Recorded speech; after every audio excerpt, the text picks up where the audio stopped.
Yes,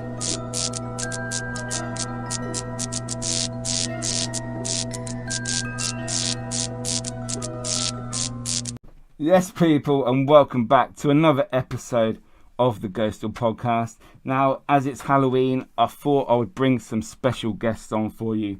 Today, we have my paranormal brothers. We have Mark and Rich from West London Paranormal. Let's see what they look like today. Ooh. Normal. You right, boys? Very good, Vicky. How are you, mate? I'm good. Good. Finally got you on the pod. Been a long time. So how you been? Woo. Yeah, we've been very good. Very busy. Very busy. Yeah. Yes. Yes. We did actually go and see The Terrifier the other night, the third one. Yeah. I see that. Yeah. Was it good? Let's put it this way. You're never going to go to a disabled toilet again. I went in. I shot out of the screen about an hour and a half into it. So obviously it would. We've had a few scare jumps and some gore. I went to the disabled toilet. It was almost pitch black when I got out. No one in the cinema, auditoriums or outside. So I was walking down like just on my Todd. Got into the disabled toilet. Did my thing. Had a little pee-pee, and as I was doing that, the bloody fan went on, and I thought someone was in there with me, so I did leg it back to the screening. Wow. It was very gory. Let's put it this way: under 18s definitely wouldn't watch it. I wouldn't let the kids watch it or anything like that. And 3 adults walked out. So wow, yeah, it was it the first 10 minutes? It was a bit sick. Yeah, but it was what it was built to be. It didn't let it down. So yeah. Oh, nice. So is it a bit like Saw? Is it all gore and that? Way worse than Saw. Don't think. Oh wow. Yes. The first 10 minutes was brutal, and then a bit more into it, the couple next to us were like, oh, this scary. They walked out. Yeah, this is that scene was a bit morbid. Yeah, we won't go into that scene. Yeah, we won't go into that scene. We don't want to give anyone any scene spoilers. But yeah, if you like slasher films and blood, guts and gore, yeah. Oh yeah, and the chainsaw up there. Yeah, don't give anything away. And yeah, they are definitely the films to go and watch. Yeah. I reckon it'll be banned soon, but there we go. We'll see. Yeah. Yeah, probably. A bit like The Exorcist back in the 70s. Exactly. Apparently it's banned in France already and it's banned in Australia. So it's 2 places it's banned already. Oh, wow. But, yeah, we'll see. Get in quick. Terrifier 3. If you like a slasher film, that's the one to watch at the moment. Oh, yeah. Sounds good. So, for the people that are watching and listening who might not know who you guys are, the real people behind the masks, could you just give us a little run through of who you are and what you do? Well, we are West London Paranormal, and we are predominantly a duo. We do work with other people, distinguished guests, and one of which is your good self. We tend to work with you quite a lot because you have a different dynamic and you bring a load of different good aspects and good skills, you know, what we don't have. So, you know, it shows a dynamic of difference when we're doing an event, or we don't do too many events, 1 or 2 a year. That's not really us. We just like to get our followers involved and give something back to the community. So, you know, we don't do 1 a month or 1 every 2 months. It's 1 or 2 a year. And, you know, look, we like to get you involved because you have a different dynamic to bring to the group. So, yeah, good. That's who we are. Yeah. I like it. It's very hot. Can we demask? Yeah. Cut. Oh, you better. When you're taking your mask off. I beat you. Oh shit, there's Mickey. That's better. Oh.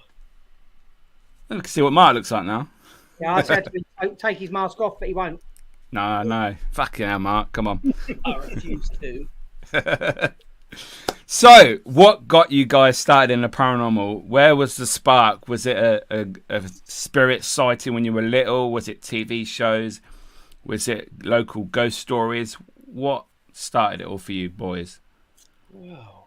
For me, about when I was about 21, something like that. So 7 years ago, I was I was staying at my mum's one Christmas, and unfortunately, my nan had passed away when I was 14.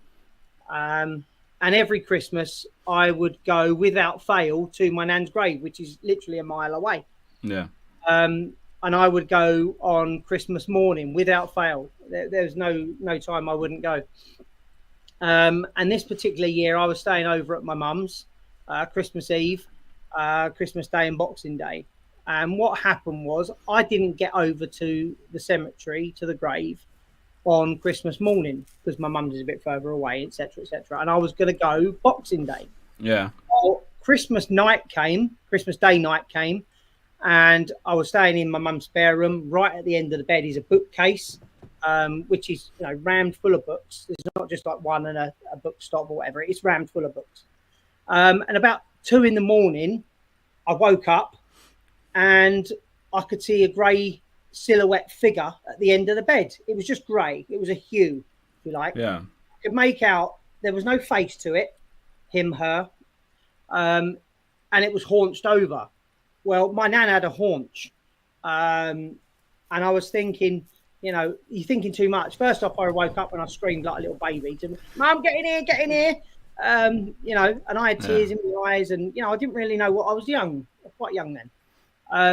And I could see through this silhouette shaped figure, and I could see the books, misty books they were, because obviously the silhouette. Yeah. And I believed it was my nan coming to check on me to see if I was all right, because it was the first time in years that I didn't go Christmas morning to the grave. That's my theory. Yeah. Whether it's mumbo jumbo or not, I do believe it. Because there's too many coincidences in what I was looking at, when I was looking at it, why the pieces of the puzzle all came together, and it was Nan. So that's when I started really getting into it heavy. You go to the library, don't you, when you're still young, and you do a load of research, and I had about £3,000 worth of library fines for my books that I never took back. It was an amazing journey, and for the next 10-20 years I was into it quite a lot, and then all of a sudden I went into the darker side about 10 years after, and I was looking at demons side of stuff and occult side of things. I wanted to learn more about the darker side, just so I had a bit of knowledge of the whole paranormal industry and the depths of what was down that road and what was down that road and up there and down there. Is there an up there and a down there?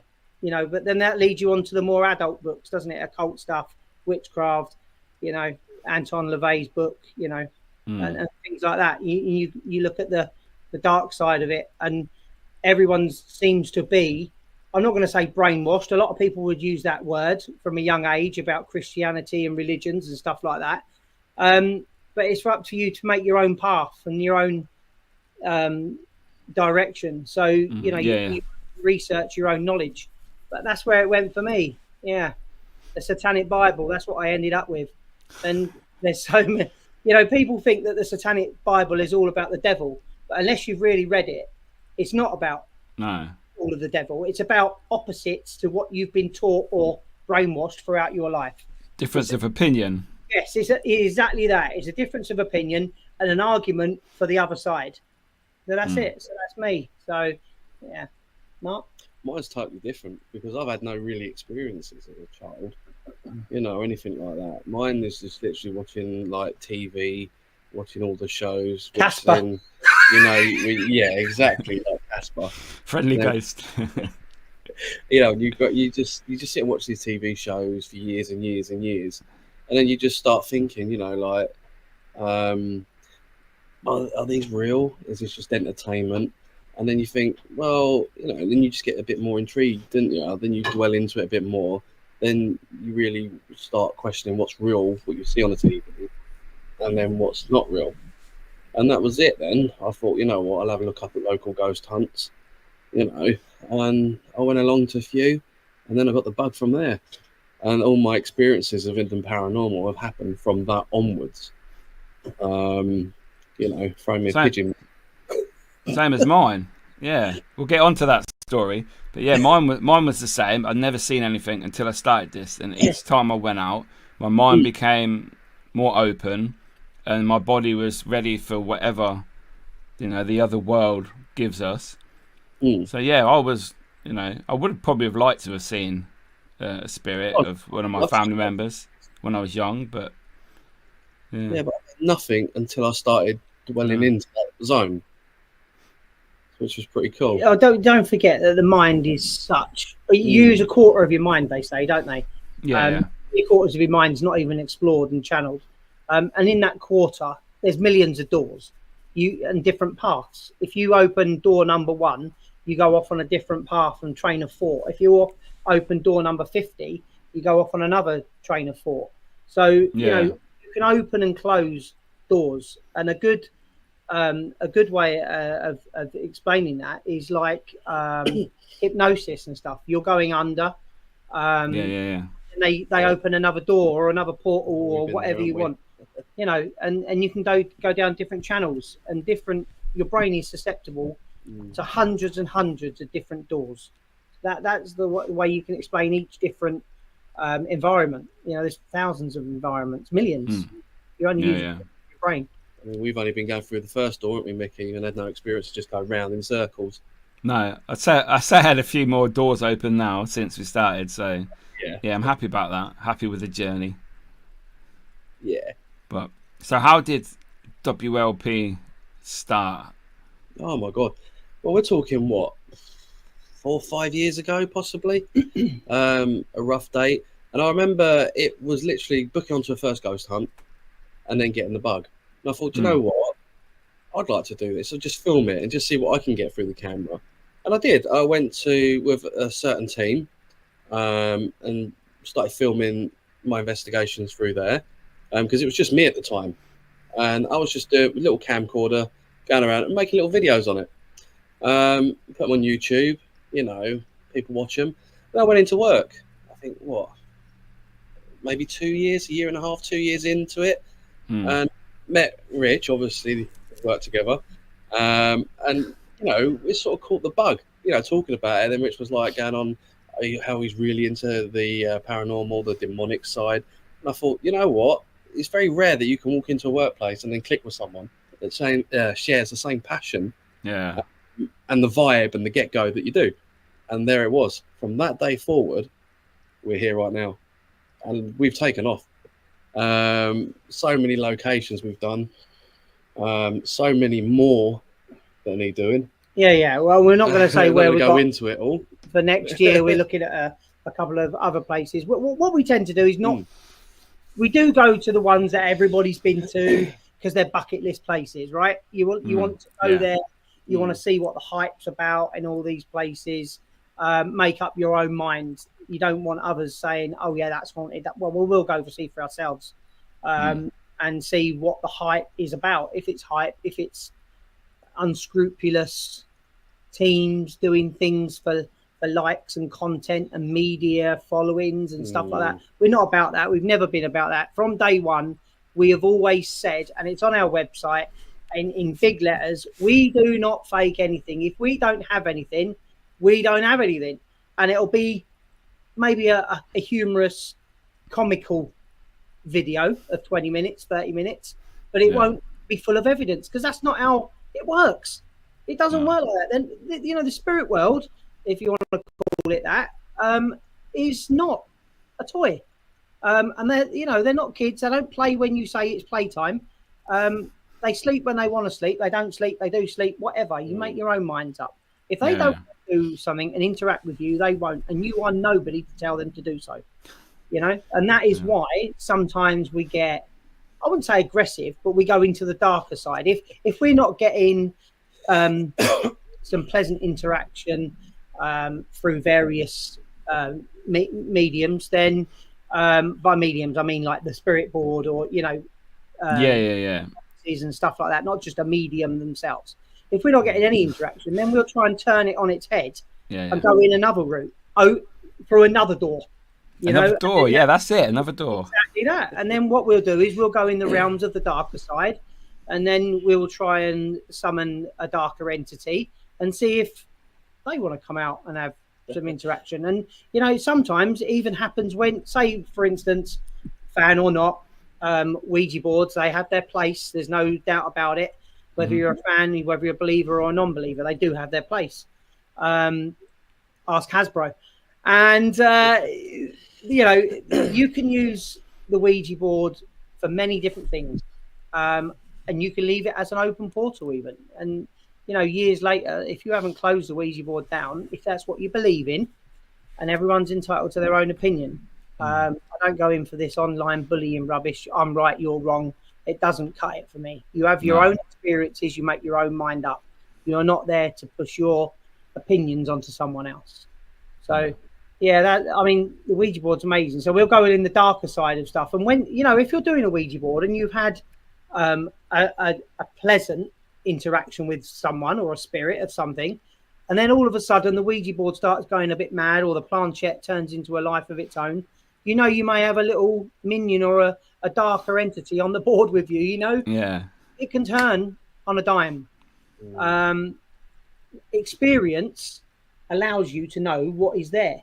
You can tell when you're doing the board. When you've got these soldiers have many faces. Yeah. Right? These soldiers have many faces, and they are awesome at mimic. They will mimic someone nice, a family member, to get you into a weaker place so they can emotionally, envelop you emotionally. Yeah. And then that's where they got you. And then they'll pull you in. And they'll own you then. And they'll own your mind. I believe probably about 95% of what comes through that board is evil. All right, and that 5%, evil but darker. It's dark. It's not nice. But that 5% is still questionable. And the only way you can get validation is when you've got someone there that you don't know the details of. Recently we were on the board at an event. I'm not going to go into names. I say guest one had someone come through, and it was obviously giving out the answers that most people would know. Are you male? Are you female? Yes. Did you used to work here? Some people around the board knew the person. Yes, but they don't know the date of birth. When they died, their age. Only some people, like guest one, would know these sort of questions. When you got top validation. Exactly. So when they take their hand off the board, and then you ask when did you pass, and it gives the number, the age of when they passed, and the person just goes, yeah. And that no one else knows that board. Thing. That then is very. That blows your mind. That's good. Yeah, that is really good. Unexplainable. That there is unexplainable, and that happened recently. But then it also came through and then said something to me, and then I questioned it, but it gave me the wrong answer. And I took my hands off, and it gave me the wrong answer. And then after that, it just went quiet. And then that's sort of like something that's not nice on the board that will prey on you. Yeah. Hands off, shut the board down, and tell it to do one. And it does. So two major things that for us on the we tend to use a Ouija board when we can. We're fans of it. Yeah. There's no ifs, no buts. We are fans of the Ouija board. We've seen the Ouija board do nothing for time and time again. Perseverance is key. Okay, like I said, these things aren't toys. They don't just play when you want them to play. But we've also had two in my memory. We've had two standout, really unexplainable what is going on here moments. One was the old ancient ramming, the witch's room. In the witch's room upstairs. We were with the Sisters Paranormal at that time, and all of a sudden, the planchette shot from one corner of the board to the other corner. Didn't it? On a certain question. The question was, the witch was in that room. The board was going around. It was nice. The question was, there was a story about you murdering a child. That's right. Was this true? Bang! The board shot. The planchette, shot right over to no. The girls screamed. Rich, you didn't scream. You just want to knock it out. I was like, come on. It was an open mouth moment. It was just like, into that planchette. Do not let that planchette go off the board. There wasn't any way in the world The force the behind physical force could have Yeah. done that. Subconsciously, like people subconsciously, they say if you're with the wrong people or whatever, subconsciously people can get taken over and they can move the planchette. They didn't expect any There of that. wasn't any of it. No. And we're not going to do it on our own board because we No. are totally against the fake side of everything. I didn't think they expected that. We debunk everything. Before we put anything out as an unexplainable or a possible, we debunk it. And if it's rubbish, if it's no good, it doesn't get featured. It's simple as that. Yeah. If it's quite blatant and we can debunk it, we'll put it in for knowledge purposes for people watching who don't really understand it, because there's too many fake things going around. And the other one was a place in Essex, Cash's Well, which we definitely have to take you to. There's no way you cannot go in there. That's an amazing place. And the planchette, we had 2 different teams and 2 special guests. One was high in media, national profile person. No way could this have ever happened. We've slowed it down and it's still faster than the eye. The planchette span out of control on its spot. It was like, like the spinning tops, if you like. When you pump them and they stay in the same place and go round at 3 billion miles an hour. The planchette was doing that. Nobody's fingers were actually holding the grip. It was spinning out of control. And we have that on our evidence page as well. If people want to go in later on and have a look at that, that's an amazing piece of footage. And there was a scratch behind the neck afterwards, everything. Yeah, that was Just all added into it all. Yeah, Very dark place. It was a dark place. You'll love it. And I want to go back there again. We've been 3 times, I think, but I want to go again. We haven't been for a couple of years now, so Yeah. Cool. Yeah, So background to it. it's good. So before I go into certain specific locations, Rich, if I can just chat to you a little bit about your occult, the love of the occult, basically. What sparked that? I think what sparked it for me is I've always been quite an intense person. Like if I'm doing something, I'm all in. I don't like to do things at 10 miles an hour. That's not me. I don't like to do things at 70%. That's not me either. You should probably know that by now. I'm quite full on. Annoyingly to some, not to others, but I'm thorough. And what I do is I give 110%. And I got to a point where I sort of had enough knowledge of the nicer side, the unexplained, on the unknown, and I wanted to delve a little bit more. I think it stemmed from when I was a bit younger again. I used to be into like death metal and heavy metal, death metal, and it all stemmed from lyrics. A lot of people, when they listen to all that stuff, they can't understand what's being said or shouted, whatever. What's that racket? You can't. You have to go for the lyric sheets and stuff like that, and to see all these words. I mean, don't get me wrong. Some of these words are come from people who wrote the Terrifier, I would imagine. But they're off the chart, way out there, psycho stuff. We're talking like you're going on, the Green Mile, so to speak, in an orange jumpsuit. Some of these people should be condemned for their thoughts. But it all leads back to why, and it's the darker side of life or not life. And the way I look at it is, if you've got to a stale part of something you're doing, you look for something else to give you a reboost. Refresh it all. So you don't leave that realm of your life behind. And the realm of it for me was I'd found all the nice stuff and I wanted to look at the darker side of stuff. So I got into that. That's the reason for a reboost, if you like, and add another string to a bow. So obviously following on from that, we have been at certain locations where you have delved into the darker side, performing certain things. One of the locations was the Hellfire Club in Ireland, in Dublin, and the other one was St Crispin's Mental Asylum in my hometown of Northampton. So if we could just have a little chat about what happened following the Crispin's ritual. I think Mark is quite interested in that. Obviously I don't want to mention any demon names while we're on here. No. You don't. No, that's fine. Talk through the whole event side of it. Absolutely. Yeah. So there was a group of us, about 10 of us, wasn't there? I think. Yeah, there was quite a decent about group. That. Yeah, people that we knew. And And that's a very important point. Very much so, yeah. You can't be doing this stuff or any ghost hunting, really, investigating with people that you don't trust, because you can't rely on the evidence being credible and what they're going to do when you're not looking at them. So yeah, but anyway, yeah, there was 10 of us that we trust, all down in the basement of the admin building, and yeah, and we didn't. We participated in you, Rich, doing a ritual, didn't you? I did.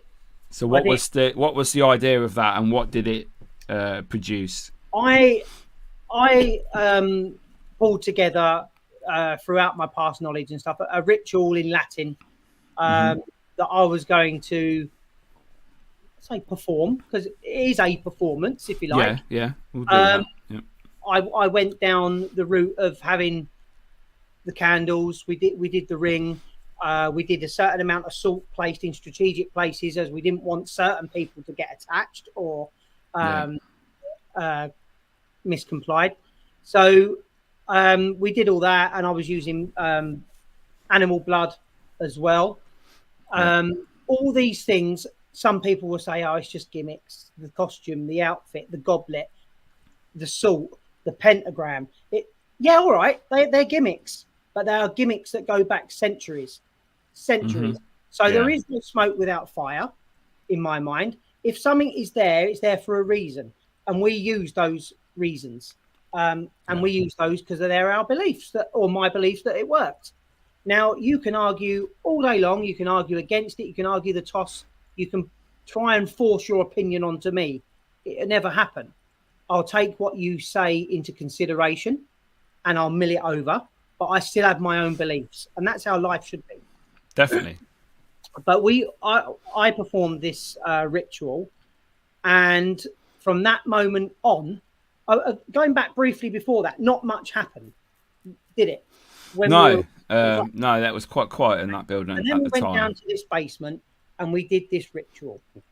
Well, what followed, Mark and Mickey will go into, but what followed was off the chart hyper activity. So I'll hand over now to you two boys. Yeah. Rich done his ritual. Then it all went quiet. Then we went outside. Or we went up the stairs. As we went up the stairs, you could sense in the air that it changed. It felt, I don't know, like you were being watched. And I remember it was just like walking around. You know, you was in one of the rooms on the ground floor, and I went in there to see you. And I remember it was all quiet, and you fell through the floorboard, didn't you? Like, yeah. Mickey went straight through the floorboard. And Mickey's like, oh, what's this? I think his foot went about. I think his foot and his leg went about a foot and a half down through the floorboard. Yeah. Through the floorboard, there's like this massive gap. I'm like, and obviously everyone's in shock, and they're all laughing, and you know, because laughing is a shock reaction. Yeah. But yeah, amazing. So that was the first thing. And don't forget, when we came up the stairs, what was all laying on the floor? Oh, we'll get to that. Oh, right. Oh, yeah. Because this was leading on to the next bit. So Mickey fell through. We thought, all right, come out of that room. As we come out of that room, we walked forward. And I remember someone going, what's that on the floor? And we looked, and it was a pigeon.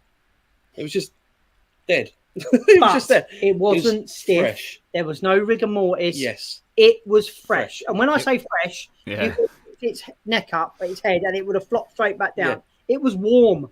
It was just sat there. And it wasn't there when we went down for the ritual. No. So obviously something had just happened. Something had happened. Either the bird rationally had just had a heart attack and fell off the rafter, or it was a sacrifice. It was affected. Yeah. So moving on from that bird, we went up the stairs. No, you forgot all the bangs that we heard coming from the basement. Oh, I can't remember. As some of us were looking at the bird. Yeah. There was like bang, bang, like big, massive rocks were hitting against the wood. Oh, okay. Yeah. That bit, but I know that there was a lot going on all of this time. Yeah, it was all like everything was happening all at once, wasn't it? Everything was like all happening at once. And then the stairway. So we took a walk up the stairway, and it was just me and you. And I mean, this stairway is like what? 4 flights of stairs going up with no sides. There was no banister and no protection. So if you fall off, you're dead. And we literally went up to the roof bit, didn't we? Or like one from the bottom. And the rest of the group were about 3 floors down, but they were still on the first flight of stair bit, if that makes sense, watching up at us. And you had your camcorder, you was in the distance behind me, probably about 4 or 5 foot. Yeah, was towards the rooms. Yeah, because there was a door behind you with glass looking outside. I remember all that standing there, and then I was standing there with a camcorder, looking around, and obviously, you know, when you're just trying to get some sort of action and provoking it, you know, you're calling out like, you know, anyone there, come talk to us, and you're standing there filming.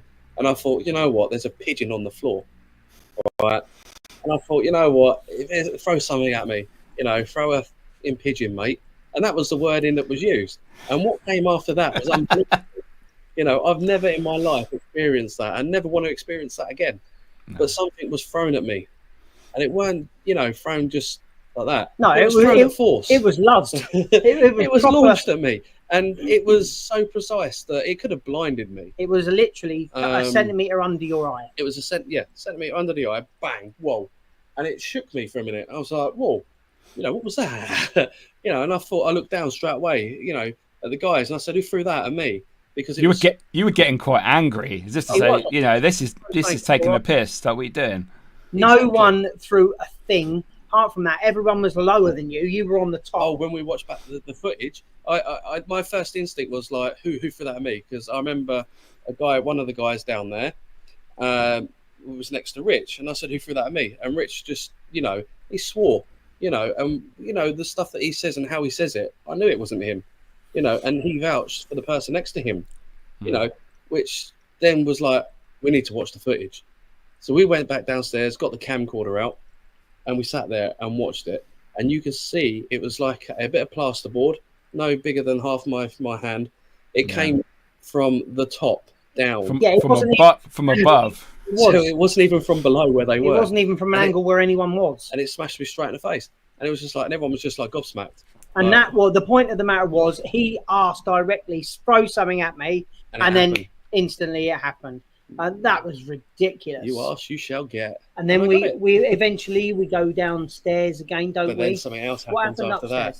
After we got hit in the face, we went downstairs. And as we went downstairs, it was all like, you know, just coming out of that. Then all of a sudden, I remember you turning around and going, what is that smell? Mm-hmm. And I was like, oh, I thought one of you know, someone let one drop. You know, and I just thought, whoa. And Rich was like, no, that's not a fart. You know, that is some sort of sulfuric smell, wasn't it? It's not a fart. It wasn't a fart. It was horrendous. It was like a gas leak. It was the most intense sulphur. Yeah, We're not talking like Mark said, someone just dropped an eggy one. This was the most intense sulphur I've ever smelt in my life. And you know, I mean, I think everybody knows that natural gas doesn't smell. They put that smell of sulphur in gas so you can tell if there's a gas leak, right? Yeah. Like that. Yeah. So they put the smell of sulphur in gas so you can tell if there's a leak. This place had been empty for 20, 30, 40 years even, wasn't it? Or something stupid. There was no gas on this place. There was no gas supply. Yeah, about 20 odd years, yeah. The place is derelict. There's hardly any roofs. You know, there's nothing there. But we walked into a wall of sulphur. Yeah. In that hallway galley where the pigeon was. You know, started that end, came from that end. Everyone was running out of the building, jumping off, spraining ankles, twisting knees. You know, it was that intense. Yeah. After everything that happened in the space of about 40 minutes, the intensity in there was up there. It wasn't like a little mediocre, oh, give us a sign. This was intense for 40 plus minutes. Yeah. So everyone had their backs right up, their protection was right up, but not knowing what the hell was going on. It was just one thing after another, bomb, bomb, bomb.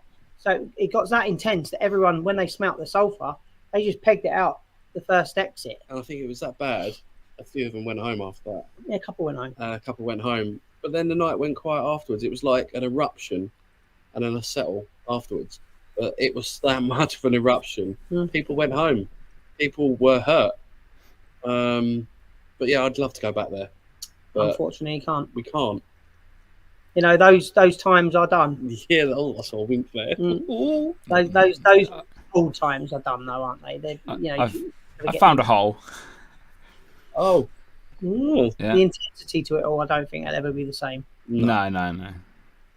But see, the good thing about Crispin's, I've been going there for like 10 odd years. Every time you go there, you get different activity. Like we had that amazing stuff, physical things happening with animals even. And then another time you go there, I cried. Like I had tears for absolutely no reason, couldn't tell you why. We've had voices, we've had things thrown at us. Each time you go, there's different activity, which I think's amazing. When you say different activity, one of them was focused on me with getting hit and all that lot. The second time we went there was focused on Rich. Remember Rich Reddy? Yeah, we were upstairs. We were upstairs in the same building. Yeah, a room. Yeah, we know floor on it. With no floor. They wanted to go into a room. Yeah, I think we were 2 or 3 stories up, weren't we? Yeah.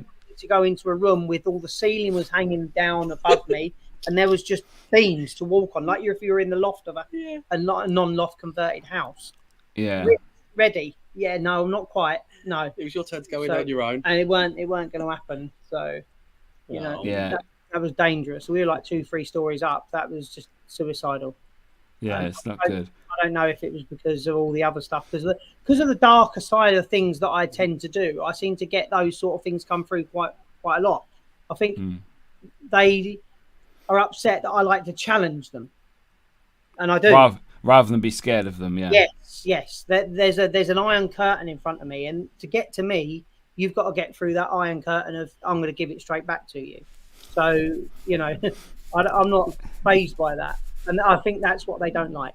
Yeah. And it makes for a good investigation as well. You know, as long as we haven't got fragile people around us who have got their guard really, really low. Like whenever we do things with other people, we offer protection prayers and things like that.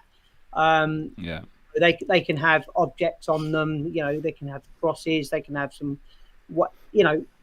crystals. They can be saged. We offer these things. A lot of people don't want it, and I think half of the people that don't want it are quite nonchalant. Oh, nothing's going to happen to me. I don't want it. Let's see what happens. And the other half are people that understand the paranormal and pass the veil, and want something to happen to them, so they can challenge themselves to challenge them. See, the way I look at it, if you have protection, you're getting rid of half of the activity. Yeah. You might as well go home. It's, in my eyes, anyway. Obviously, there's certain things you don't do. Like you have to offer that. You know. Exactly. Oh yeah, I understand that. Yeah. It's always best to give them a choice. We tend not to do any of that. No. We want all comers. We don't like to limit it to the good. You know, we want the good, bad, and the evil, don't we? So we our veil's there. Come on. Yeah. That's but you can't do that with the public. Movies. I don't like that term, but the public. You know, you must offer that. So we've been on many road trips, adventures over the years, from Dublin to Rotherham to Somerset. What has been your best? We'll call it paranormal trip that we've had, an adventure. What's the best one that you look back on and think, oh, that was epic? They've all been good, haven't they? Well, you've done Scotland and Cayman Island with Mickey twice, so you must have enjoyed it the first time. So speak about that for a minute. I mean, you like that one? We've had that one. It's all different because this was just us with the Scotland one. You know, Cayman Island. My God, the first time was great. But the second time, knowing I've got to carry that suitcase over those rocks, carrying equipment that never worked when we got to the island. Oh, the fun times. But yeah, Cayman Island was good. Would I do it again? I don't think I would. No, I'm done now. That's it. If you wanted to go there, then I'm probably sure we would. Yeah, we would do it. It doesn't really appeal to me. To me, there's 100 places I'd rather go than there. Yeah. You know? I mean, the activity we've had on, the videos, I'm not going to say much because your video's still yet to come out. Yeah. Activity the first time we were there, special day, Remembrance Sunday, the stuff that was coming through. Oh, the war stuff, because it was a World War II defence space, wasn't it?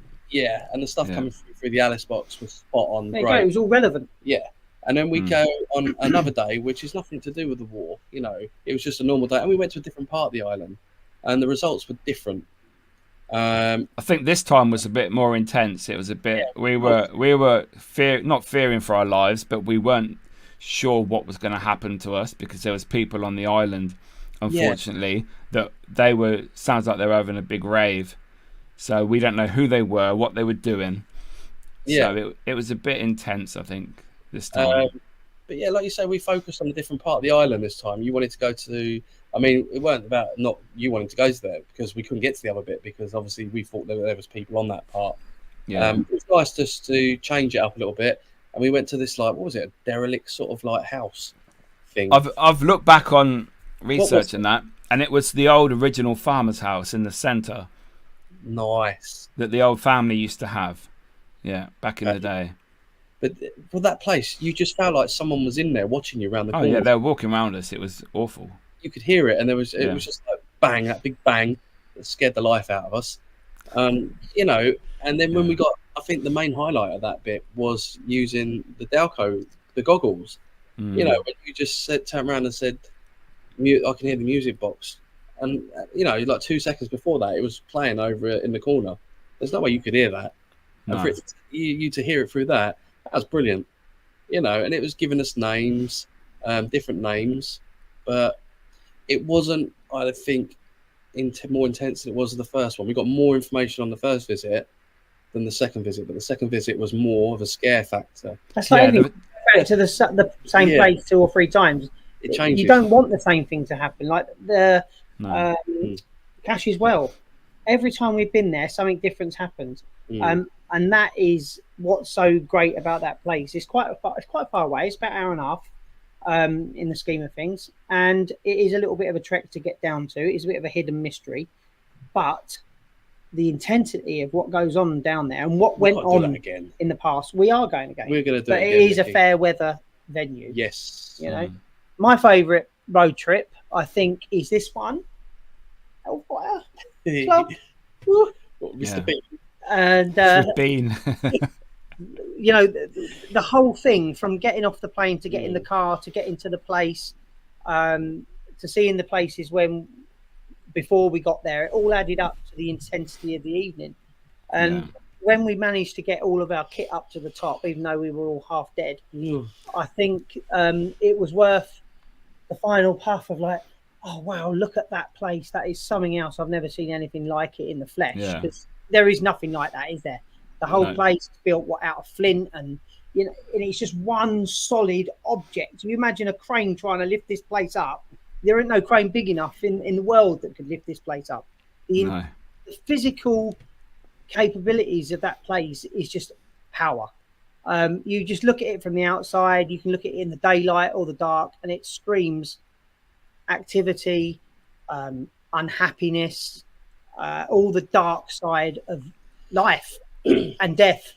I loved it there, and it was an amazing place. It was freezing cold. That's the only thing I would have changed about the visit. It was a harsh environment because you're right up there on the top of the mini mountain, and the wind that cut across there. Obviously, there's no windows. There's no escape, is there? It's howling through everywhere.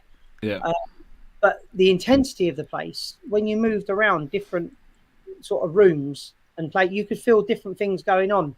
And obviously we did a massive ritual in there, didn't we? And a little fire and things like that. Yeah, we had it all going off in there. And then we went downstairs, and then we went into like a massive place with a massive fireplace. And we got loads of activity when we went to the other side, didn't we, with you, Mickey? Hand.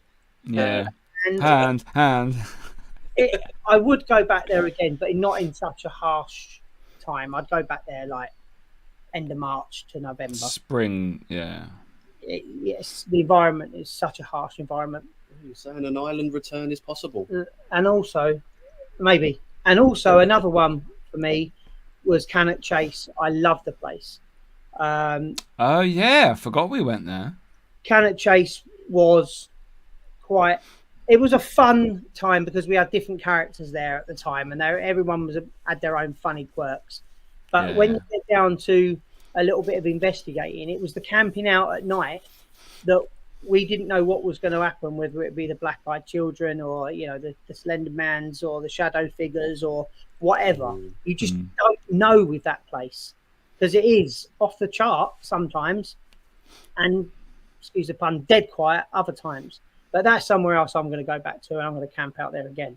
So yeah, that'd be cool. I think I'll do that next year. Obviously, you're invited. But thank you.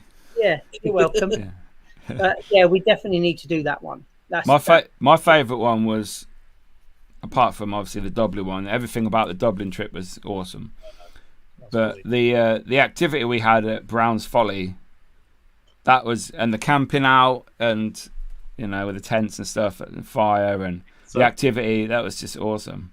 Yeah, I've never seen anyone fry a pizza before. That was and leave the wrapper on the pan. No, that was the label on the frying pan that I bought just before we got there. Frying a pizza was intense. Hey, it works. Yeah, it works. It works. And also with the wind and stuff like that. And I don't know if you remember, we had that massive branch that landed, and it was literally next to your tent. Behind my tent, yeah.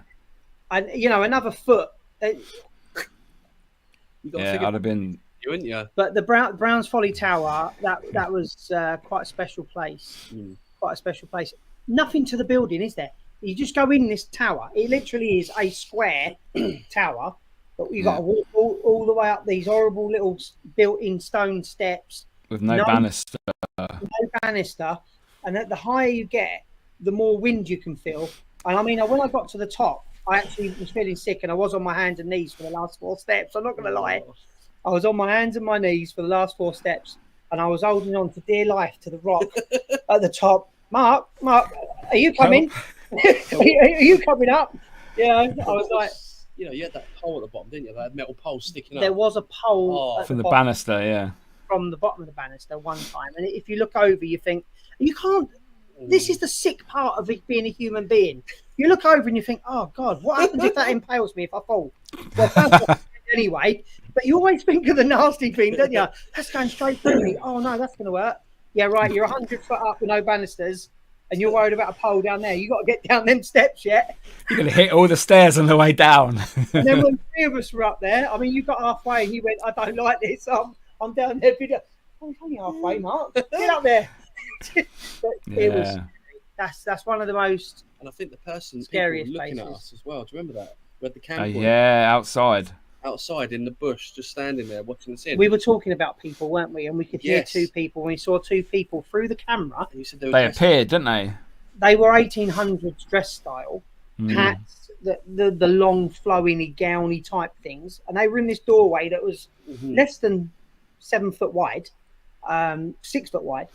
And they were outside when we were inside, and we had nowhere to run, nowhere to go except up. But that weren't happening in the dark. No, we were trapped there. And then they faded away. Amazing. All on camera though. They weren't there on camera. Then suddenly they were for a little bit, and then they vanished again. I mean, that's crazy. I mean, the intensity. They let us watch them. We all came round and saw it, and we're just like, wow, look, there they are. Yeah, they did let us watch because we said to each other about it, and we all looked. And then it's like fading. They could have been caught out and gone. Yeah. But it didn't happen like that. It's crazy stuff. Yeah, that was an intense one. And one of my favourites without you was the Abbey. What was the Abbey called? I can't remember now. We've done so many. Abbey Ruins, wasn't it? Yeah, it was a ruins of an abbey anyway, and we went to this place. Minster Lovell Ruins. Minster Lovell Ruins. That's the one. And in Oxfordshire. Anyway, we went there, and that's a place where we can camp.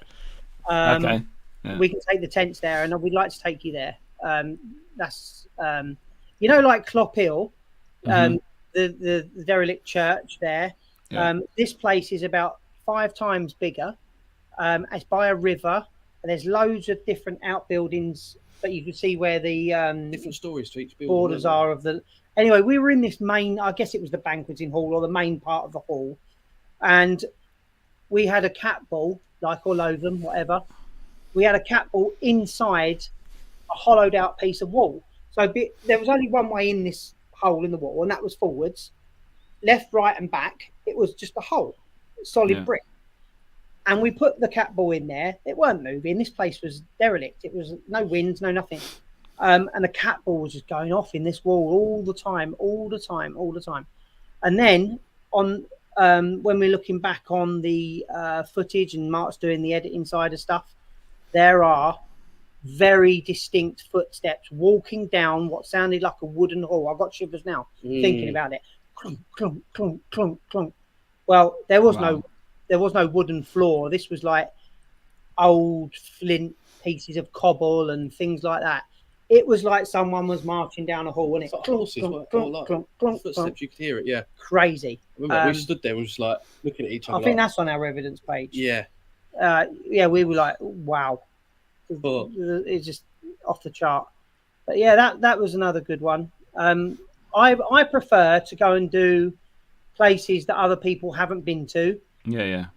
You don't think that anything bad or sinister has happened somewhere, and then you go and you try to make some contact or find out its eerie past or things like that.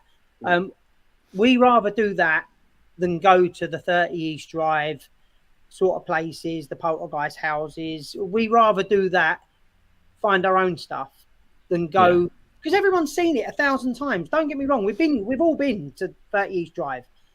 All what I said earlier when we first started, it's like you're ticking things off your bucket list just to say you've done them.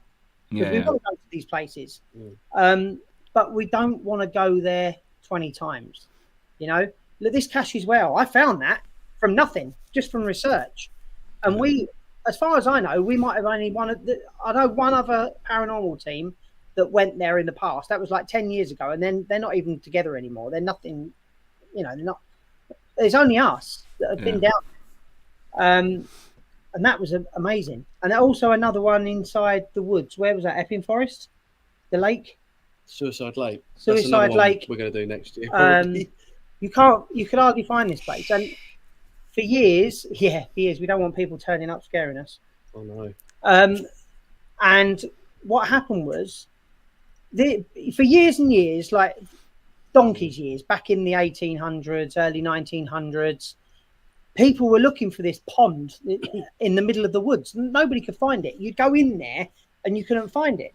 But luckily for new technology, we were able to find it. When you got there and we walked around this lake, a boy had apparently and a woman apparently drowned in this lake. And it's so deep. I mean, it's not bottomless because nothing's ever bottomless. But it was so deep. And obviously, you know, in them days, they think, oh, something's taken my child. But they didn't really know about silt in the water and stuff like that. It was silt in the bottom of the lake is what accumulates after years and years and years. So you've got the lake bed, and then you've got over years and years and years, silt, leaves, turns into mulch, builds up layers and layers and layers and layers of silt. Eventually, you might have 10 foot of silt. And then the water then is only 4 foot deep, say. It was 8 foot once. Yeah. So if you're putting your foot in it, it's going to be like quicksand, and you're going to get your foot stuck. You know what it's like when you're walking in the mud and you get your welly stuck in the mud? You know, you got to take the next foot and your foot comes out your welly boot, doesn't it? So, you know, it's one of them. So that's how they could possibly account for it in the 20,000 years. They drowned, they got stuck in the silt. But back then, it wasn't silt, was it? It was they drowned, something's taken them, something's dragged them down. And then we went for a little walk. And when it was time to leave, that was quite interesting because we were walking and we got through the woods. And I'm pretty good at things like that, you know, like getting out, finding my way and my bearings and all that. I'm pretty good like that. Yeah. I lost it, totally lost it. And everyone else was with me was sort of like looking for me. The guy we had, who was a good outdoors person, like myself, he'd already taken off and he'd gone and left us behind. I'm like, what the fuck have you gone? Anyway, so it's down to me. And I'm like, no, I don't know where we are. And we're walking around in these woods. And I kid you not, it was like being in Blair Witch. We were walking around in these woods 15, 20 minutes. Every time we went there, we'd come back again. We've been here. It was eerie as hell. And where did we end up in the end? Eerie as hell. Back to the pond we got twice. You know, we couldn't leave. And I know my bearings. It was one of them. It was like a pool. It was pulling you. That was a crazy one. Yeah, that was a good one. I enjoyed that. Sounds good. So have you ever experienced a demon? Would you say we've experienced a demon full on or on review? No, I think we've had it there. I don't think we knew what we had there until we did the research. And I think our first contact with a demon, What, in the vortex? in the vortex, was at Cash as well. I don't think any other paranormal team uses a vortex, No. actually. I've never seen one in anyone's videos. I'm going to be honest. If you do, I apologise. I think it was fairly new to the time, the vortex, because I remember the machine came out and I got it. I said, let's use this. Yeah. You know, so we took the vortex to Cash as well. And obviously we're with a medium as well. And she knew stuff about these demons, and she had a certain demon that would follow her that, you know, wanted her powers. That was happening through the night, you know, and obviously we set the vortex up, smoke grenades, you were sitting there with the laser, you got it all going. And then we started filming, and as we're filming, we're calling out for these sort of entities, demons. The darker side. We wanted the darker side at that moment. And this was going on for about half hour or so. And obviously through the vortex, we could see things in there, but it all down to the editing side. Now, sorry, can you just explain what the vortex is and what you need to do with it so for people that don't know? Is a little machine, no bigger than my hand. It's a spinning mirror disc. Spinning mirror, yeah. So you got a little mirror at the top there. Turn it on, it'll spin, and it'll spin really fast. What then he will do is get the laser pen. It will direct the laser pen onto the disc, and with the smoke, it will shoot the laser up into the smoke. And it'll create a big V tunnel. Yeah, a V tunnel. A vortex. Okay. Yeah, and then in the vortex you can see patterns. It's like swirling paint. Yeah. Until you channel yourself. Yeah. I mean, we've looked into it. We've seen faces, we've seen hands coming out, you know. But with this time, we were obviously calling for the more darker side, and then only on, you know, where we go back and put the footage on there. I mean, for a 20-minute clip, it took me probably the day, because it weren't just watching it like that on there. It's fraction, frame by frame, frame by frame, frame by frame, and all it took was that one frame for that piece of evidence to come out. And if you fair play evidence page, you see the picture of the demon that we caught, that we now know as Bale, and it's a clear picture.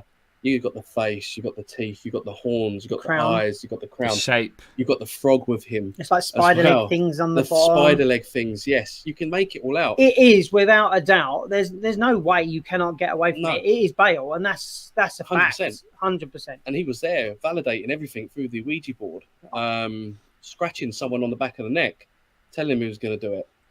Everything that night was full on. I mean, I wrote a 5-page article for Haunted magazine on this. It's for specific demon capture. There's no way they would have entertained putting that in the magazine if they thought it was a load of old rubbish. You know, the evidence that we had warranted that piece in the magazine, didn't it? 100%. We captured that, and you know, we're proud of that. And you get the people that go, "Oh, it could be pareidolia," and I'm like, do you know what? Here it is. Here's all the evidence. Rip it apart and come back to us and tell me what you think. Yeah. And I remember sending it to they're someone. entitled to their opinion. Oh, 100%. And I sent it to someone who does all photography. And he came back like a week later and says, "Mate, I ripped it apart." He went layer by layer. He went spectrum. And he goes, "I can't." He goes, "I just can't see how anyone could, you know." You can't fake the image or anything like that. He was a photographer, editing guy, and he went layer by layer, spectrum analysis, and he said that has not been made up. That is what is. You know, and that was good enough for us. And a professional opinion reiterated what we thought, and we hadn't told him at the beginning what we thought it was. You know, and that's that. And that's when the article went onto the magazine. That went international because it's an international magazine. So everyone around the world who got that magazine read about it. They know about that Bale. Yeah. It became a bit of a hotspot after that, didn't it, Cass, as well? He seemed to follow us around for about... Yeah, Bale seemed to follow us. Yeah, every time we went out, something happened. Bale would come up on a spirit box, or Bale would be said across a frequency, or something like that. Yeah, it was intense. You know, and then we're like, on the Ouija board, who's this? Bale. And then once in a blue moon, it'll rear its ugly head. Sorry, mate. It'll rear its ugly head. That's just me trying to be confrontational. See you later.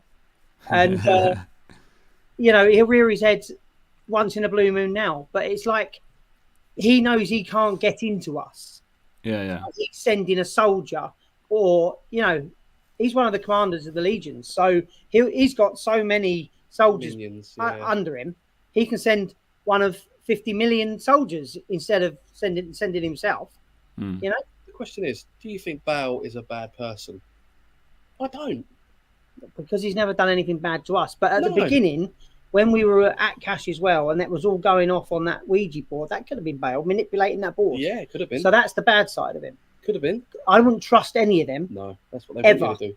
And that's what they want. Now. That's what they want. See, they see a weakness in you now. Oh no.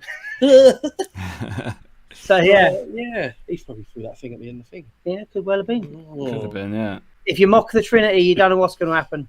Yeah, just don't do it. Your neck.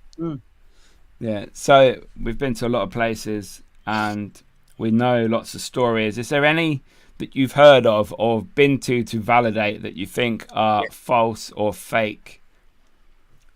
You want to kick it off? No, you can, but don't mention any names. Okay. Do you know what? I love the Hellfire Caves. Okay.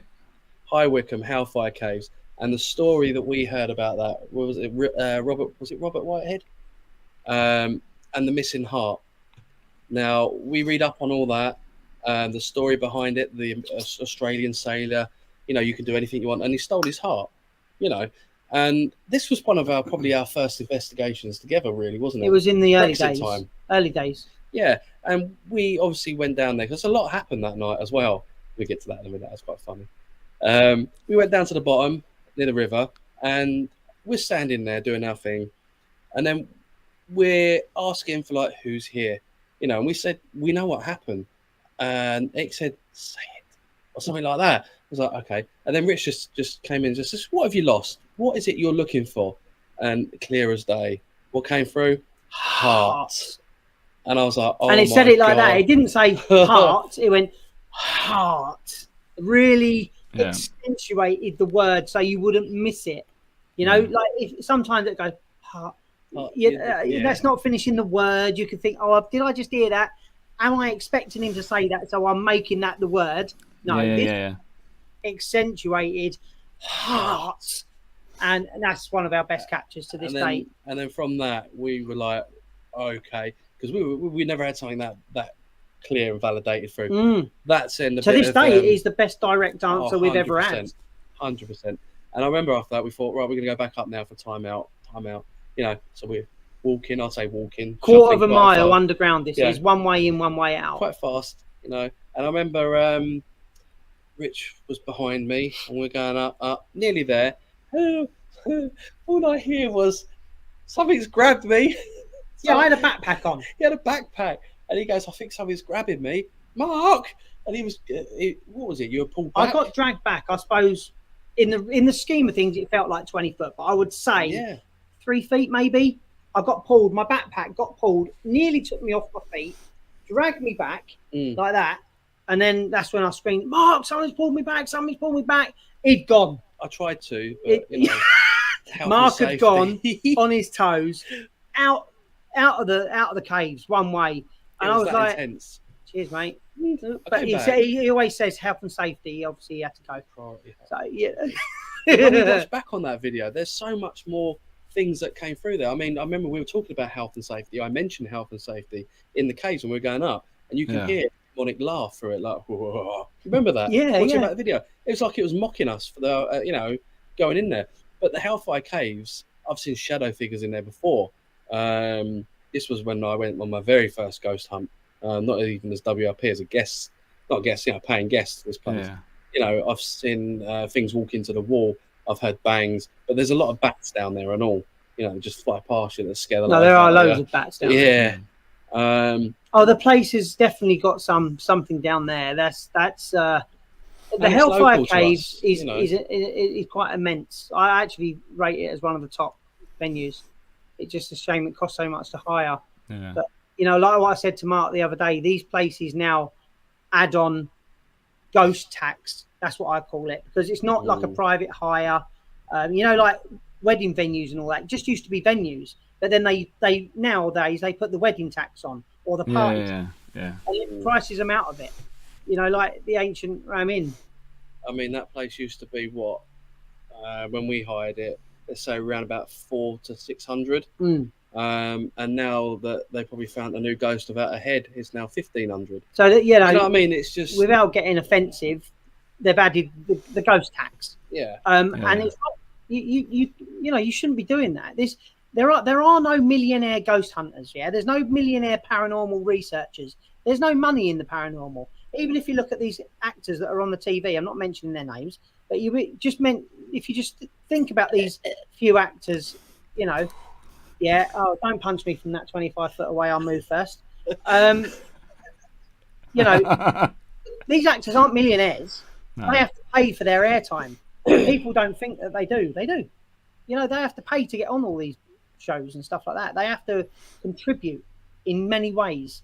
So where these venues come from when they're thinking that all the paranormal investigators are loaded and rich, it's a fallacy.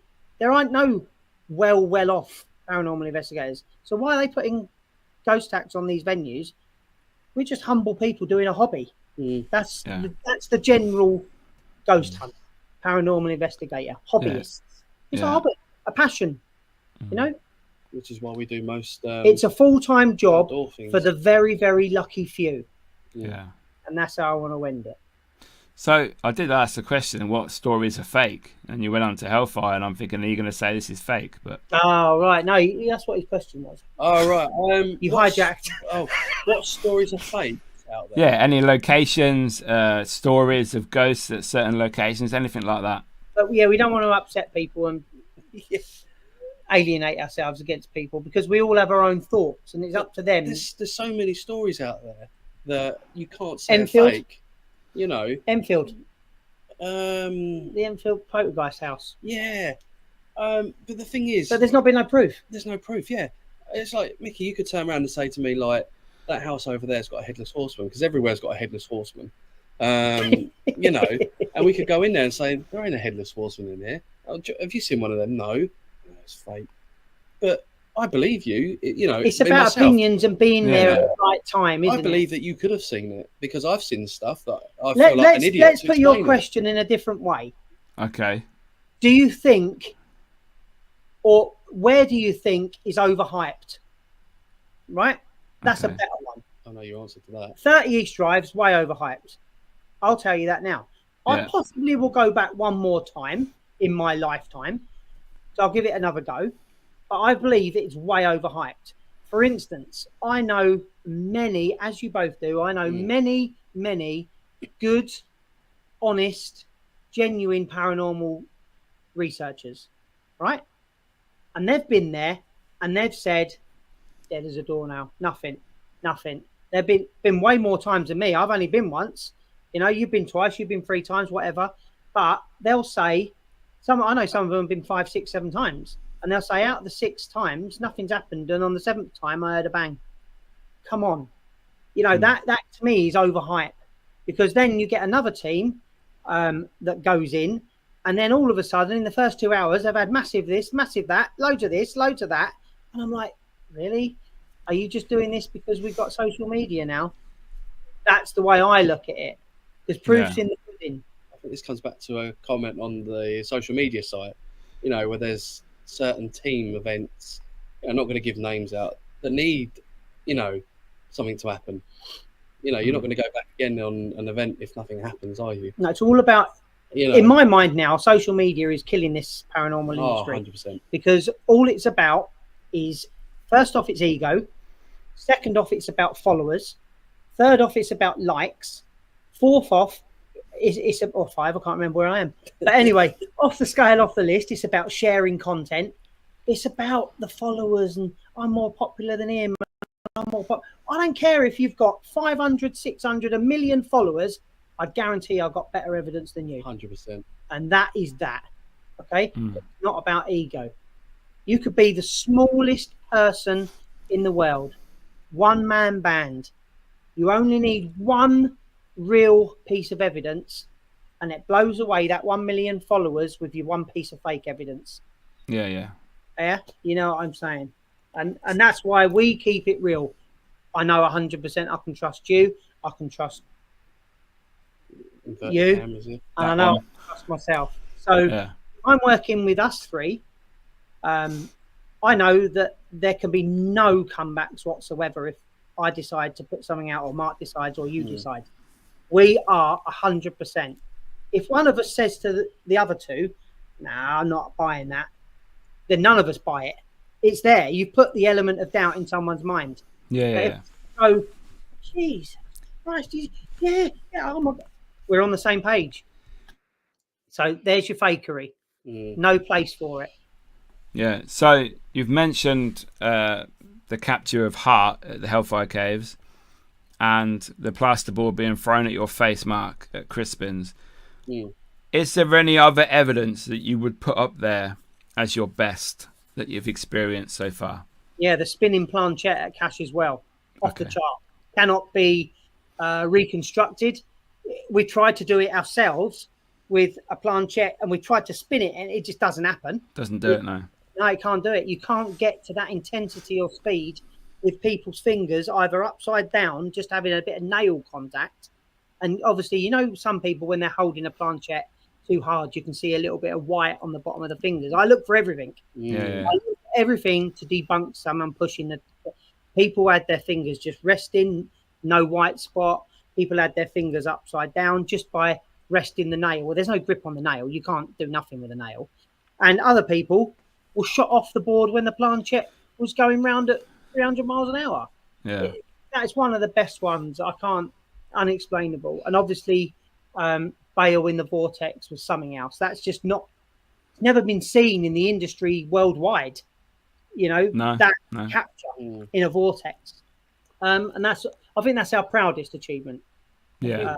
I think one of our also up there as well, which was quite surreal, was when we was at Calvin and Hatch for a pre-event, and obviously you were there.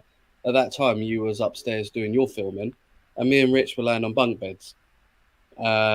Rich was there. Rich had a cough, and he was eating sweets. And I remember the Alice did lemon, and he was having lemon lozenges. Like that. And I thought, coincidence, you know. But it wasn't just that. We were sitting there. Then was like, you got to, let me stop you here. You say coincidence, right? Yes, it's massive coincidence, but you got to remember how many words are there in the world. So you just bring up the lemon. And we never said lemon, so it hasn't gone into like a voice recognition bank or anything like that. I was eating a throat sweet, and all of a sudden it comes out lemon. Well, come on. It gets worse, doesn't it? Come on. And then we're sitting there, just minding our own business. Said, all right, let's hear you march. You know, obviously being the soldier base, so we're like, come on in, and Richard's like, left, right, and it all went quiet. And then it weren't like you can pick it up on an EVP. We could hear him marching in the corridor. We could hear it, dun, dun, dun, dun. And I'm like, what is that? And even you picked it up and all. Yeah, because I started him off by going left, right. It was just amazing. And then carrying on from that, we're laying there and we're like, all right, come on in. Let's have one of us be affected. Let's get pushed or anything like that. Shove. Straight after. Rich. What? Yeah. Out of all the things you could say after we just mentioned about pushing or, you know, shove Rich. Yeah. Come on. But those, you know, when you get... I understand what people say about word banks and stuff, and they're like, but you can't... There's no way that they ever got a brain for association words, because the brain would have to be massive. If it's an associated word, that's too coincidental. You can't mimic direct words. If you say something like lemon and then orange comes out a bit later, you've given it a directive, but it can't associate words. There's no way in the world. But I understand why people are like, oh, word banks, but they have their place. It is. Yes. It's reinforcing a thing that you're doing already. That's the difference. It's another layer to it. So, I think the Alice box is probably one of the best equipment we have, and has given us the best the evidence Alice box of is everything. Probably one of the best auxiliary items that there is. I mean, Alice box is amazing. Yeah, it's amazing. Yeah, I agree You with think that. Yeah, definitely. I always tell Andy, who made it, it's the best bit of kit I've ever used, because of the direct responses we've had on more than one occasion, probably nearly 10 occasions. He still makes them now, doesn't he? Yeah. All right, so Andy, when I haven't got an Alice box, and this is going out to thousands and thousands of people, Andy, who makes the Alice box, it is the best piece of kit on the market. I look forward to receiving mine, buddy. Infrared. So do you boys have a pre-investigation ritual? Something you do beforehand? We go harvest. We all go to the harvester, don't we, Mickey? Right, Yeah, we do. Salad bar. We are the salad bar raiders. I seem to miss that. Mark goes round. But yeah, we love it. Every time we can, up and down the country, no matter where we are, we always try to book into a harvester. That is our ritual. Absolutely. Yeah. Gets us in the mood for the We're never going to stop that one. That's the best one there is. I think we've been to every harvester on the corner of the UK so far. Yeah. Brilliant. So how do you feel about the paranormal community at the moment? What sort of level do you think it's at with people? A minute ago about the ego and the hype, the places. Okay, so go back a couple of minutes ago towards the ego. So I don't want to kick anyone in the teeth because it's not fair. People do what they do for their own reasons, whether they have an insecurity or they feel that they need a sort of like help in hand up to get to other people's respected levels.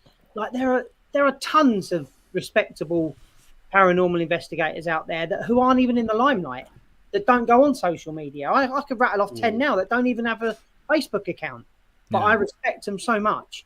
It's not about that for them. It's about the passion for the hobby. I think where the problem lies, I said it to Mark, I said it to you, I say it to everybody. The problem lies in the paranormal world, and it comes down to 2 words: social media. Everyone is trying to better everyone else. Look at me. It's a disaster. It's a recipe for disaster. You will fall out with everybody. It's about egos, and that is the nastiest thing in the paranormal field. That's the answer. Why we just put our pictures up and leave it to it. We don't get into debates. We don't put stuff up there to cause arguments. I mean, every now and then I get a bit over passionate, and I might put a comment on something, or I might get a little slap on the wrist from Mark or you or whatever, and don't take that down. I'll take something down, or but that's because it's passionate. I'm passionate about protecting our field. Like there is, I'm not going to name his name because he's already infamous enough, but there is another guy who shares the same first name as me, and he is a complete tool. He's only on this earth to upset people because his life is. You know who you are. So I notice you have a certain object behind you, looking at me on camera. Oh. Yeah, Jennifer. What are your... I read 3 times so far. Hold on. Hello? She was in the bedroom when we started. Laying in the bed. Halloween's out, the decorations are out. So what are your thoughts on haunted objects? Can they be haunted? Do they have attachments? Are they a vessel? Is it all bullshit? What do you think? If you want to go down the route of people saying, are they all bullshit and all that lot, again, this comes back to what you were saying a minute ago: ego, social media. Everyone has the most haunted doll in the world. I have. No, I haven't. It's just a doll, and things happen around it. Is it coincidence? Yeah, maybe. Could be. But I mean, I've had so much, with this originally. Do you remember when this place caught fire? The wiring and all that lot with this doll here, and then you did a bit of experiment with her. I had her, and I had her swearing like a trooper at me on many occasions. I brought her back here. Nothing. Good as gold, just sitting there now. Does nothing. Do you do anything with her though? What are we talking now? Take her to dinner. Yeah. No, I don't. I just leave her there. And he's too scared to engage with her, just in case she says, "I'm going to the police." You kept me against my will. Help me. But no, I don't tend to do any paranormal stuff in my home. With kids being about, just doesn't sit right. And you're like that as well, wouldn't you? You wouldn't do. Yeah, no, I don't do nothing at home. No Ouija boards, nothing like that. No experiments with dolls. No. because the reason why is because I've got young kids around me, and they are the most susceptible people in the world to having the wrong uns come. So, you know, because they're so innocent, they are susceptible, and that's why you shouldn't really do it around children. Yeah. Good. I like that. So what keeps you going in the paranormal? What keeps you motivated to go out when you've had a bad night and you think, oh, this is rubbish? What keeps you going? To get something happen, you know, they're not knowing if the unknown. Yeah, the unknown. You don't know if something's gonna adrenaline give you the best bit of evidence that's better than the last piece of evidence, and a Red Bull. That's what keeps you going. Round and round and round. Yeah. So you know, you go out time after time after again because it's an addiction for the next thing to happen. Yeah. To be touched, to be scratched, to be punched, to be pushed. The hope. You're hoping something happens. It's quite sadistic in a way because, you know, anyone else, any normal person, you know, not like us, would, you mad? No thanks. Ugh. You know, there's plenty of people we speak to and they're like, no, I'm not even watching that. Yeah. But for us, it's the adrenaline of what's going to happen next, or you're over there down a basement on your own. You know, people don't do these sort of things because naturally people always associate the dark with ghosts, and that's wrong because it's not just the dark. No, it's daytime. You can see people 24/7. You can see entities. Residual energies are a building 24/7, 365. That's a residual energy. They don't just go off for lunch or for a lay down. You know, it doesn't happen like that. And people associate nighttime with ghouls and stuff like that. And that's where the scared feelings come from of I ain't being locked in that cupboard because it's pitch black. That's what that's about. You know, you might not get nothing in that cupboard, but if you go in there in the day, it's still dark, but it ain't dark outside. And that's what the mind over the matter. And that's why we say the mind plays tricks. Yeah. So over the years of doing this, do you ever think you've seen a ghost, a spirit? Yeah, I saw my nan, and that's what started me off. And I'll say it to her, I'm blue in the face. That is what started it for me. That started my journey. Yeah. Before that, I was just like, whatever. If I see one, I see one. But, you know, now I'm like, you know, spirits, residual energies, poltergeist activity. My mind's open to it all. Because at one stage or another, I have witnessed something at one stage or another. And that's why there's always a place for it for me. Yeah. If you're going to say, have I ever seen a ghost or anything like that? No. I mean, I've seen like shadow figures, if that makes sense.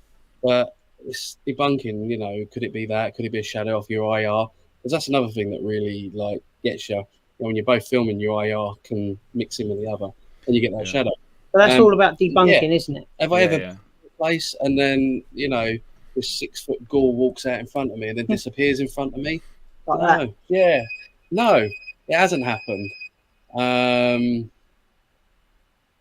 Until this day, I'm still open for it to happen. You know, I'm not saying don't, but until this day, I'm still waiting for, you know, it to come out and scare me. Yeah. Until that day, I'm still waiting. So, you obviously use equipment on your investigations. What is the one piece of equipment you could, if you were going to go somewhere, this is like an epic location, I have to have this bit of equipment with me. What are you taking? Alice box. Oh, that surprises me with you. Alice box or SLS. We've only recently used that SLS again, haven't we? We stopped using it for a long time, but not just for non-equipment issues, but just we didn't use it for ages. But we had one of the best captures on an SLS in a place in Hounslow in Middlesex called the Donkey Woods. Oh, yeah. We went to the gunpowder mills, they're called. And back in the 1600s and stuff like that, they used to make all the gunpowder for like the bombs, the muskets, and all that sort of stuff. And one time, the powder mill blew up, and it was just a single layered brick building. It was like a shed, but brick shed. And all you can see there now is the foundations of the wall in the floor. and we were in the woods. It was in the middle of the night, 1 o'clock, whatever it was, in the morning, and we were pointing the SLS at the foundations at the floor. Fully charged batteries. And a figure appeared laying down on the floor in front of the SLS. Well, there was nothing there. It was just mud. There weren't no tree trunk that you could say the SLS picked the tree trunk up. There was just the foundations of the brick. But if you point the SLS at something other part of the foundations, there would be nothing there. So we were on this stick figure, and it was laying there. And we were saying, "Can you get up? Can you get up? You're laying down. It looks like you've just been blown up. Think about the story." Yeah. We said, "Can you get up? Can we get up?" And you could see him trying to get up, like this, couldn't you? He's like his legs and his arms trying to get up and going back down.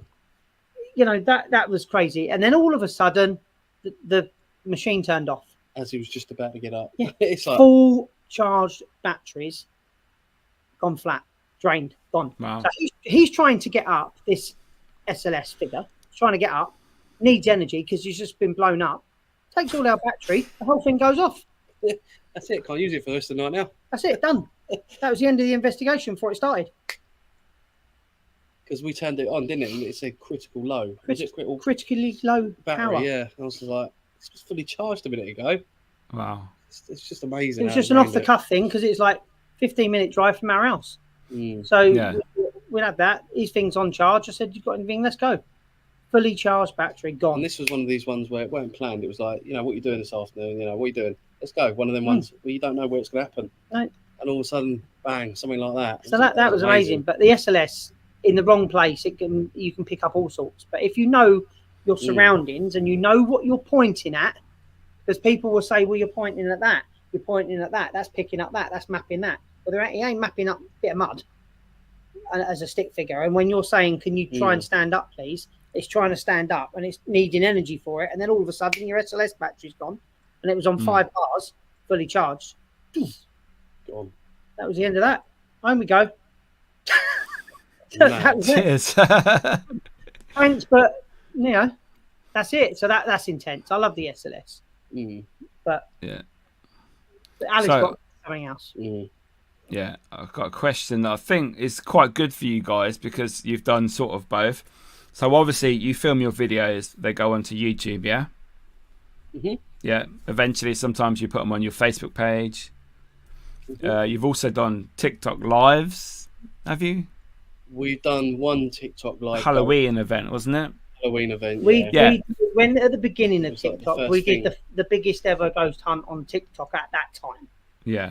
And then the reach went out to like 250,000 people at that time. Live. Yeah. Yeah, that was mad. So what are your thoughts on, obviously, Facebook? Every weekend you see people's lives all over the platform. What are your thoughts on people doing live streaming investigations? Do you know what? This goes back to, again, what you were saying about the ego people that are out there. All right, let's just take TikTok, for example. It's one of the biggest growing platforms, and it still is. And people use that for, obviously, displaying activity. So you get all these people doing ghost hunts, but they're live streaming off a mobile phone, which is also going to interfere with equipment as well. We don't like as well. But not only that, but you get people on there like, "Oh, can you just, thanks for the gifts. Thanks for the gifts. Oh, yeah, cheers, thank you." It's money. Again, people it's money orientated, isn't it? They're standing there, "Oh, thank you for the universe." The people are just out there donating money to people while they're streaming. And that is why I don't do TikTok, because I don't like all of the self-importance of it. I don't like that. And it's like, all right, what did you get out of that live? Nothing. To be fair, I don't think TikTok has the paranormal fan base. It's not the paranormal fan base. I'm going to be controversial here. I think their fans are the most gullible. Not fans, the viewers, the people that use TikTok, that do TikTok paranormal, I think they're very gullible because they don't know what's real. They've come into it. They're not educated. They're not educated, They're mainly kids that start off on TikTok. Used to be Musically originally, because my kids were on it, and then it turned to TikTok, and then no one did paranormal stuff on there. And then you had people that were putting up clips from YouTube onto there, which is what I do sometimes, and I know you boys have done that as well. Not me. So what? Okay, boy. I don't do TikTok whatsoever. I hate it. There's a difference of putting activity that you've captured in video form onto TikTok rather than I'm going to go film a TikTok. I mean, there's nothing wrong with filming a TikTok ghost hunt. I mean, that's up to you.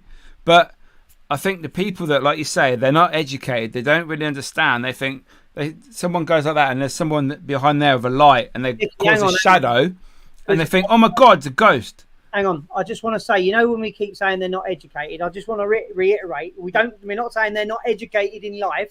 No, not paranormal wise. Paranormal field. Before we have any complaints. Yeah. So yeah, I do think, yeah, like you say, they don't have the debunking skills that investigators have on other platforms, because that is why we use other platforms, because we have the communities on there. Correct. And I think the communities on TikTok are not what they are on other platforms, unfortunately. Yeah, Facebook is definitely the place for the more professional paranormal group, and to have the better in-depth knowledge interaction is Facebook. There's no doubt about it in my mind. No doubt. I mean, people use their fan base as a money-making market for the paranormal as well, and I've seen that over time. I'm not going to go into names or anything like that, but I know there's people out there. I'm not going to give names out that have big followings, and once they see people doing paranormal and they can see the views from it, it's a money maker. Yeah, we know people who have done that, and I don't really want to give them the airtime I'm talking about. No. So they just goes off from that, and it just ruins it again for other people.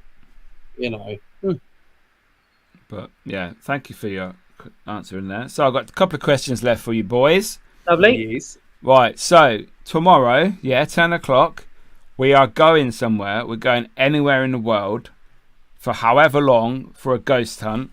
Where are we going? Bucket list location. Where are we going? For me, Gettysburg. Nice. Probably. Got everything, isn't it? It's got the history is off the chart. Not a walk-in though. You might not like it. No. Bless him. For me, yeah. You could be cannon fodder. What's that? Shoot me. You know what? I'd want to do something in America. I would like to do Alcatraz or somewhere like that. Some proper old, rundown, big asylum, prisons, and Waverly Hills. Yeah, something like that. I don't want to give the Americans all the big ups, because over here in the UK we do have our own top quality venues and places. Yeah. I've never been to the Skirrid Inn, but I'd love to go to the Skirrid Inn because I've never heard a bad thing said about it. I've heard people say one night or two night when they've been there, it hasn't been that active, but more often than not, the people that I spoke to who I respect have always had something going on. So for me, the Skirrid Inn in the UK. Is that you? Do you know what? Alcatraz in America is a very good one I'd like to do. But there is actually, I've just thought of one, the Jamaica Inn. We've never done that, and you go there every year. Well, that's not we've never done it then, is it? No, you go every year surfing, your little pit stop for your breakfast, and you always send me the pictures of the place. Yeah, I've been there hundreds. And I've heard stuff that's happened from there. But we've never been there for an investigation. We've never done an investigation there. I was supposed to go this year with Karen, but it didn't turn out. I have. Date-wise. It's somewhere I'd like to do. Because I was working, I couldn't get the next day off. But next year, possibly, we could go on an event with Karen. Yeah. One time I was there, I was with my daughter, Scarlett, and we were stopping on the way, as we always do down at Cornwall. We were having breakfast. It was about 10:30 in the morning. We sat not in the restaurant part. We sat in the old Jamaica Inn part, which is the original pub. So near the main door, as you come in the main door from the front entrance, the first table on the right for those of you who know it. Yeah. We were sitting there. Scarlett had her back to the door. I was looking at the door. We were just about to start our breakfast, and the salt pot, which are ceramic, by the way, they can't just fall over. The salt pot flew across the table. No door open, no wind, no windows. That was in the main bar. And that was intense. I remember you sending me a message about that, what just happened. Absolutely. It was crazy. And that's daytime. We're talking 10:30 a.m., which shows you they don't sleep. I mean, I've had someone send me a video clip of them sleeping there in the night, and you can hear a lady crying outside their door.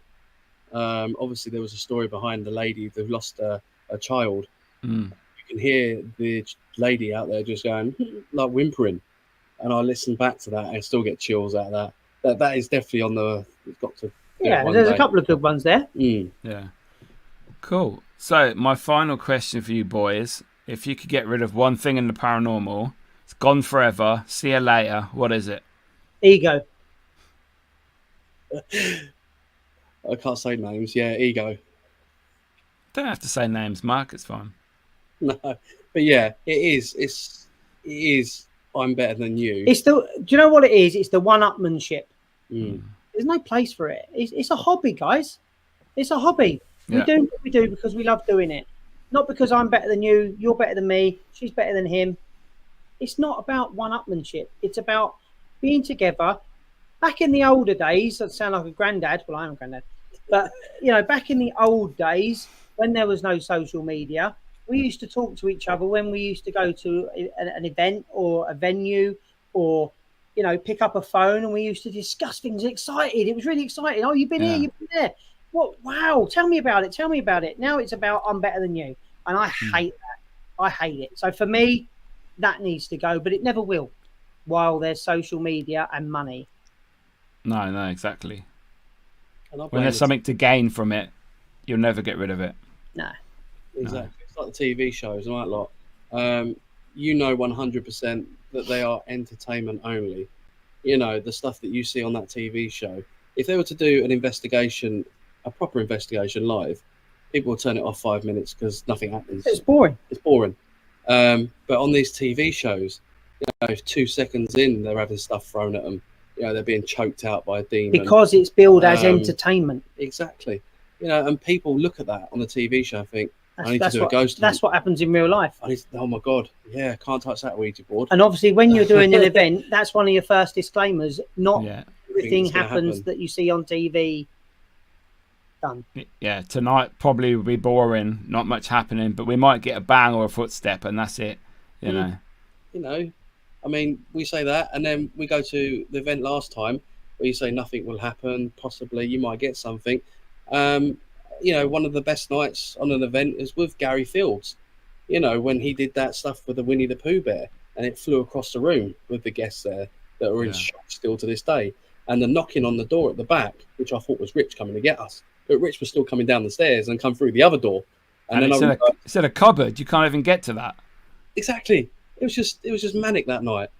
You know, and then another night you go there and you would never see that again. So I've got a question for you, both of you two, while I'm hijacking your thread. Okay. Who would you most, if you had the chance or the choice to only work with one other person or group again in the paranormal, who would it be every time? And these people that I know, or you haven't never worked with? I'd like to twist your question and go with paranormal TV people. So I would work with Aaron Goodwin from Ghost Adventures. Yeah. Although he's disappeared, hasn't he? I saw someone post something yesterday. He's disappeared. He seems like the fall guy for Zach. He always gets picked on by Zach. Very much. He takes it like a champion, and he always seems to try his best to debunk stuff. And he looks a great laugh. So I think I would like to spend an evening with him investigating. I would probably say Nick Groff would be pretty cool. Because he's always full on. He's not like the TV shows that you see. He will pick it, debunk it, and be full out honest. You know, but that's about it really. If we're going to go through TV people, I don't like the way you twisted my question. it's like you got the Uno card went too back. Yeah, because it's gone all American again, isn't it? All right, if we were going to say, Sorry, don't have my answer. I answered, yeah. Go on then. Who you got? Okay, go on, Rich. Katrina. She's American. I know, but you've just set the American tone, so I have to say it. Well, there's not much in the UK really No, for TV, so that's why. Weidman is the one that I would choose if it was an American paranormal investigator. Okay. I just think her knowledge is amazing for a start, and also the way that she's non-aggressive. I like that non-aggressive, because I can be aggressive in my approach. So I think we'd work together quite well. Yeah, I think so. But if I'm going to answer first. Apart from yourself, because we have you on all of our investigations, pretty much that we do. Mm-hmm. Don't take offence. If I could work with one person forever, and it'd be on every investigation, apart from yourself, it would be Gary Fields. And the reason I say Gary is I think he's very underrated. His energy is off the chart. The guy doesn't know when to stop. He carries on and on and on. And also, he's the most accurate spiritual medium. What else would you class him as? It's a transfiguration medium, isn't he? Transfiguration stuff he's done. Transfiguration medium, right? And his stuff that he writes down and draws and writes is second to none. I know you can throw these other ones. I know another one who's at the moment he's in social media limelight at the moment, and I'm not going into it for not 1%, but I think he's been done a little bit of an injustice, and that's Andy Jones. I think Andy, what I've seen of his stuff is intense. He writes down and draws these figures, and people put pictures up after the events and stuff, and they're so lifelike. And his stuff is amazing. Oh yeah, amazing. And I think brilliant. But Gary Fields for me, if that's the last person that I could work with forever, it brings such another dimension to an investigation. That's me. Yeah, the last place I filmed at the old prison a couple of months ago, and he was there, and he was writing down stuff at the beginning of the night in certain rooms, and we headed back to them rooms later on in the evening, and we had people doing things, and the same words were coming through, or it wasn't equipment either, it was what the people were saying that they were experiencing, and he'd written them down like a couple of hours before, and it's like, wow. He does a lot of pre-event writing. That's what he's talking about now. If he feels that he's got one of his spiritual guides with him, and they're conversing with him, and he's writing these stuff down, an hour, 2-3 hours later, something on that pad's happening. He's amazing. Yeah, I might have to get him on the show, I think. Have a little chat with Gary. I think so. But yeah, so guys, thank you so much for being on the show. You guys are awesome as ever. You're my paranormal brothers, and I love you. Love you too, mate. How can people get in contact with you on the social media? Social media, the one link is westlondonparanormal.co.uk. Follow that link. It'll bring you to our webpage. Evidence page. The one we want you to go to is the evidence page. Go and check out all of our evidence. Yeah. We've got a gallery, all the pictures there. All our episodes are from there, which will take you to the YouTube. You've got our bios on there as well, which will take you to the Instagram page, our Facebook page. Everything you need is on westlondonparanormal.co.uk. But we want you to see our evidence. Yes. We only upload the stuff that we think we can't debunk, which is quality stuff. And it's all there. So thank you, Mickey. Perfect. Thank you, boys. You've been awesome as ever. And I'll see you boys on another investigation probably very soon. Very soon. Oh, yes. Cheers. Cheers, boys.